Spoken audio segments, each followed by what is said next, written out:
Chag Sameach on the Simchat Torah. It is my pleasure to share a parable and then follow it with a way in which I believe this parable really informs our lives.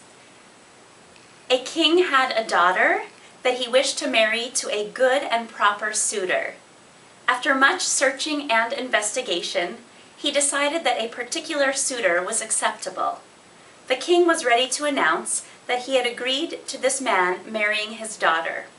However, the king was not 100% positive that this man was the correct suitor, since it was well known that the person that marries the princess would become instantly rich and powerful.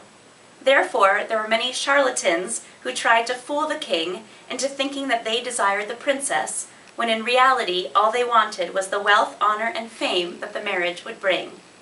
The king wanted to know if the suitor that he selected was indeed truly in love with his daughter and desired her for herself and would take good care of her. Or was he really desirous of the riches and honor that would accompany anyone who married the princess? So the king sent spies to see how the suitor would react when he was informed that he was chosen to marry the princess. If the man's happiness manifested itself in telling his friends about the many charms or the beauty of the princess and how wonderful she was, then the king would know that he was the correct man. However, if this man boasted of the wealth, honor, and position that he was soon to inherit, it would be a sure sign that the man's interest was more in his own personal betterment than in the welfare of the king's daughter. The rabbis tell us that on Simchat Torah, when we celebrate the Torah and dance around with it, if we stand there and we say, wow, it's wonderful to be with other people, and this dessert that's being served is delicious, and it's fun to dance, then we actually haven't fulfilled our obligation.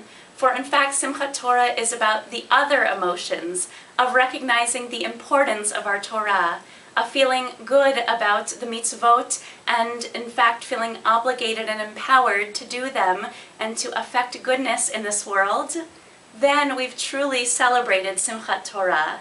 In other words, the Torah is the princess, and we are like the prince in that we are to not see our own betterment, but rather how this affects the entirety of Torah and, of course, our lives. I want to finally take this metaphor one more step and think about all of the things that have happened this week in our world. Gilad Shalit being released, thank God.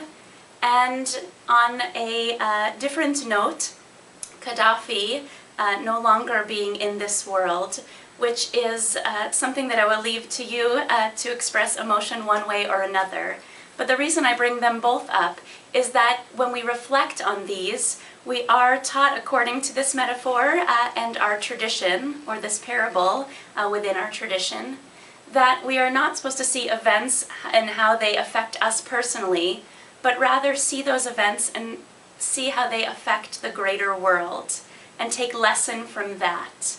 And so I will just end on this note, which is that the rabbis tell us that the joy of Simchat Torah and celebrating the Torah for itself is actually supposed to carry us all the way through the year. It is my hope and my prayer that for each of us, the study and action of Torah affects all of us for the entirety of this year. And once again, Chag Sameach.